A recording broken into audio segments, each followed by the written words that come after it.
If you're listening to this podcast on YouTube, for a better experience, switch to the video version. The link is in the top right corner of the video and in the episode description.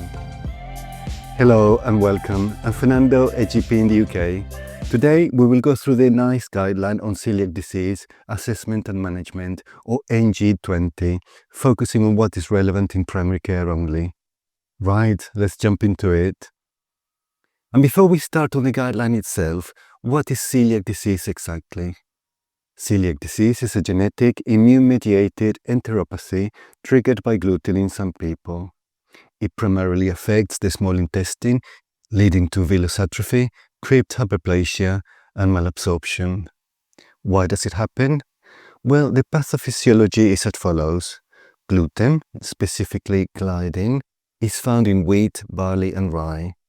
An enzyme called tissue transglutaminase modifies gluten peptides.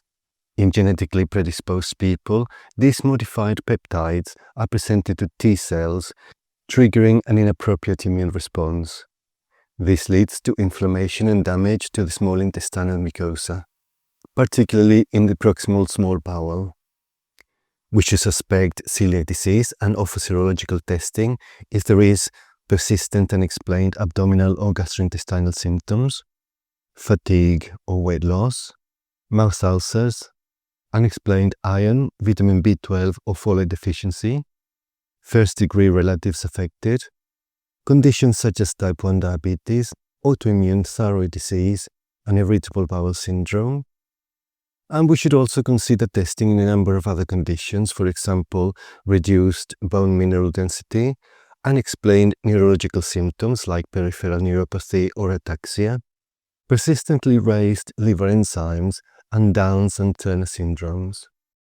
However, before arranging any investigations, we will need to explain that any test is accurate only if a gluten-containing diet is eaten during the entire diagnostic process. This also means that they should not start a gluten-free diet until diagnosis is confirmed by a specialist, even if the results of a serological test are positive. Additionally, people following a normal diet should be advised to eat some gluten in more than one meal every day for at least 6 weeks before testing. If they have already restricted the gluten intake and are unable to reintroduce it, we will refer them to gastroenterology, explaining that it may be difficult to confirm their diagnosis, even by intestinal biopsy. People who have tested negative for celiac disease should be retested if new suggestive symptoms arise or persist, particularly if they have type 1 diabetes or a family history. What serological testing should we do for celiac disease? NICE recommends that the first choice of test should be immunoglobulin A tissue transglutaminase antibodies, together with total immunoglobulin A to exclude deficiency. But why is this? Let's remember that everyone has the tissue transglutaminase enzyme. However, in people with celiac disease, the immune system produces autoantibodies against this enzyme, particularly IgA autoantibodies. This autoantibody response is highly specific to celiac disease, triggered by gluten exposure in genetically susceptible people, and correlate with intestinal damage. That is, the higher the autoantibodies, the more likely there is villous atrophy. This is why serum IgA tissue transglutaminase antibodies are the first-line screening test. It's convenient, non-invasive, and has high sensitivity and specificity, especially in untreated people. Additionally, in adults, the lab should test for immunoglobulin A endomysial antibodies if immunoglobulin A tissue transglutaminase antibodies are weakly positive, and consider additional tests if immunoglobulin A levels are low. Then the lab should clearly communicate the interpretation of the results as well as the recommended action.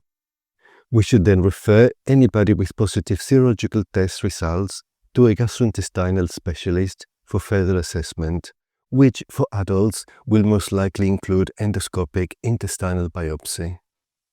We should also refer those with negative serological test results if celiac disease is still clinically suspected. People diagnosed with celiac disease should have an annual review in order to measure weight and height, review symptoms and diet, and consider the need for specialist dietetic advice. For those who have persistent symptoms despite gluten exclusion, we should review the certainty of the original diagnosis, refer them to a specialist dietitian to investigate continued exposure to gluten, and investigate potential complications or coexisting conditions such as irritable bowel syndrome, lactose intolerance, bacterial overgrowth, or colitis. If no other cause is found, we will call it refractory celiac disease, and we will need to refer them and consider prednisolone while waiting for specialist advice. We should give people with celiac disease sources of information on the disease, including, for example, specialist groups and dietitians, how to manage social situations like eating out and traveling, avoiding cross-contamination at home, and immunization against pneumococcus. All of this being aware that people with celiac disease may experience anxiety and depression. In terms of dietary management, they should seek advice before taking over-the-counter vitamin or mineral supplements, explaining that they may need to take specific supplements, such as calcium or vitamin D, if the dietary intake is insufficient. We can also explain that they can choose to include gluten-free oats in the diet at any stage, and continuing them will depend on their response after starting their consumption. So that is it, a review of the NICE guideline on celiac disease. We have come to the end of this episode. Remember that this is not medical advice, but only my summary and my interpretation of the guidelines. You must always use your clinical judgment. Thank you for listening, and goodbye.